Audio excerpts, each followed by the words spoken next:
Welcome to Chaturvedi classes. चलिए बेटा start करते हैं हम क्लास 9 के चैप्टर 8 क्वाड्रिलेटरल्स का एक क्वेश्चन जो आपकी एनसीईआरटी एंड एमपी बोर्ड की बुक के अकॉर्डिंग एक्सरसाइज 8.2 में क्वेश्चन नंबर फर्स्ट में बेटा हमारे पास में गिवन है ABCD is a quadrilateral in which P, Q, R and S are midpoints of the sides AB, BC, CD and DA.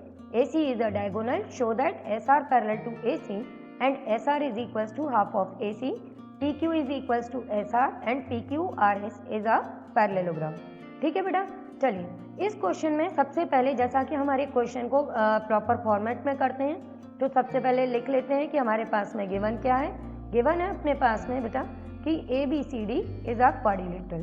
ठीक है, सबसे पहले ये लिख लिया कि हमारे पास में क्या गिवन है, एक ABCD क्वाड्रिलेटरल है और इसमें हमारे पास में ये दिया हुआ है कि P हमारा क्या है बेटा, P is the mid point of AB है। ठीक है, फिर उसके बाद में लिखा हुआ है कि Q is the mid point of BC। Okay, फिर उसके बाद में अपने पास में गिवन है R is the mid point of CD। Okay, और उसके बाद में है S is the mid point of D। Clear, हमने सबसे पहले गिवन लिख लिया और इसके अलावा अपने पास में गिवन में क्या दिया हुआ है बेटा, इसके अलावा गिवन है अपने पास में कि AC इज अ डायगोनल। तो साथ में हमने लिख दिया कि AC is a diagonal. Clear बेटा, ये लिखने के बाद में अब हम लोग ये लिखेंगे कि हमको प्रूव क्या करना है। तो नेक्स्ट चीज गिवन के बाद में हम लोग लिखते हैं टू प्रूव। तो यहाँ पर हमको प्रूव करना है जो वो हमने जल्दी से मेंशन कर दिया कि गिवन के बाद में टू प्रूव क्या करना है। अब यहाँ पे तीन चीजें प्रूव करनी है, SR parallel to AC and SR is equals to half of AC। Clear बेटा, सेकेंड चीज जो हमको प्रूव करनी है वो है PQ is equals to SR और थर्ड जो हमको प्रूव करना है वो है बेटा अपने पास में PQRS is a parallelogram. Okay, तो अब प्रूफ किस तरह से करना है वो पहले समझ लो। यहाँ पे बेटा क्योंकि अपने पास में मिड पॉइंट्स गिवन है तो हम यहाँ पे मिड पॉइंट थ्योरम यूज करेंगे और मिड पॉइंट थ्योरम हमें मालूम है कि वो केवल ट्राइंगल में यूज होती है। तो यहाँ पर हमारे पास में कहाँ हमको ट्राइंगल दिख रहा है, क्योंकि AC डायगोनल हमारे पास में गिवन है तो हमारे पास में दो ट्राइंगल फॉर्म हो रहे हैं, एक AC एंड D के बीच में ये बेटा हमारे पास में ट्राइंगल फॉर्म हो रहा है और दूसरा ट्राइंगल हमारे पास में फॉर्म हो रहा है वो है AC एंड D के फॉर्म में। अब जो हमारे पास में फर्स्ट रिजल्ट हमको प्रूव करना है वो रिजल्ट हमारा किसके साथ में है, SR एंड AC के लिए। तो हमने देखा कि SR और AC इसको इंक्लूड करने वाली हमारे पास में SR और AC ये हमारे किस ट्राइंगल के पार्ट हैं, ये हमारे ट्राइंगल ADC के पार्ट हैं।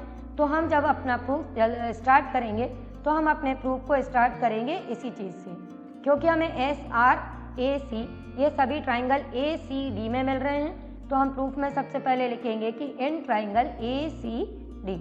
अब यहाँ पर हम अपने पास में लिख देंगे कि S is the mid point को बेटा हम शॉर्ट में PT लिख सकते हैं कि मिड पॉइंट ऑफ किसका है बेटा, S अपना मिड पॉइंट, S हमारा मिड पॉइंट है AD का।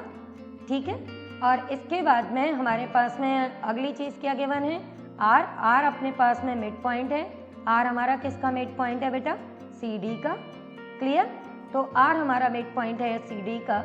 तो अब हम यहाँ पर लिख देंगे कि therefore by mid point theorem, समझ रहे हो बेटा, मिड पॉइंट थ्योरम हम कब यूज करते हैं, जब हमारे पास में किसी ट्राइंगल की दो साइड्स के मिड पॉइंट गिवन होते हैं तो वहाँ पर मिड पॉइंट थ्योरम के अकॉर्डिंग इन दोनों को ज्वाइन करने वाली लाइन सेगमेंट थर्ड साइड के पैरेलल और हाफ के इक्वल हो जाती है और यही हमको प्रूव करना है।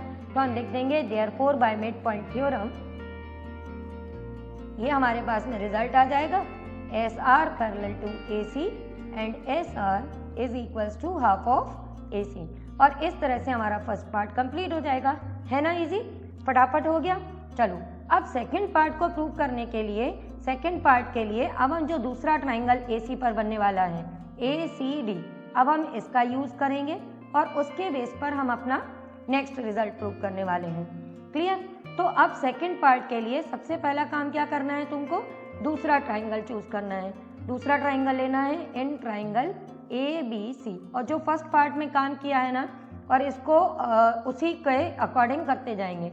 हम लिख देंगे इन ट्राइंगल ABC, यहाँ पे लिख देंगे कि P is the mid point of, P is the mid point. Okay, P हमारा किसका मिड पॉइंट है बेटा? AB का, तो हम ये यूज कर लेंगे कि P is the mid point of AB।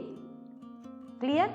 फिर उसके बाद में लिख देंगे कि Q is the mid point of BC, therefore by mid point theorem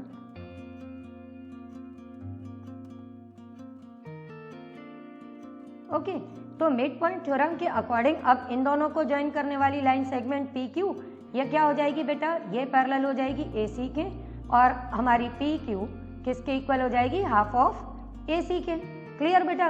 but हमने फर्स्ट पार्ट में क्या प्रूव किया था कि हमारी SR हमारी किसके इक्वल है? हाफ ऑफ AC के।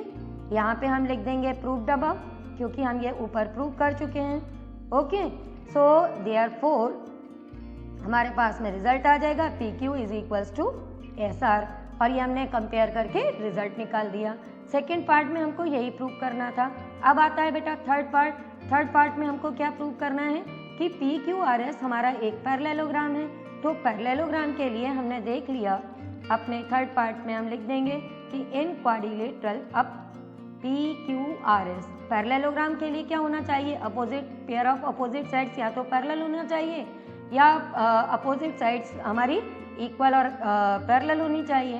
तो इस क्वाड्रिलेटरल PQRS में हम लिख देंगे कि PQ और SR इक्वल हैं, ठीक है, और PQ SR पैरेलल भी हैं। ये हमने कहाँ से लिख दिए बेटा दोनों रिजल्ट? ये हमने लिख दिए फ्रॉम, जो हमने फर्स्ट और सेकंड पार्ट में प्रूव किया है ना, वो हमने यहाँ पे यूज कर लिया फ्रॉम फर्स्ट एंड सेकंड। तो ये जब पैरेलल और इक्वल हैं तो इसलिए हमारा ये PQRS क्या हो जाएगा? Is a parallelogram. क्लियर? समझ में आ गया अच्छे से? अभी भी कोई डाउट हो तो वीडियो के एंड में मेरा नंबर है, आप बेटा मुझे व्हाट्सएप करो, मैं आपके डाउट क्लियर कर दूंगी। ठीक है बेटा?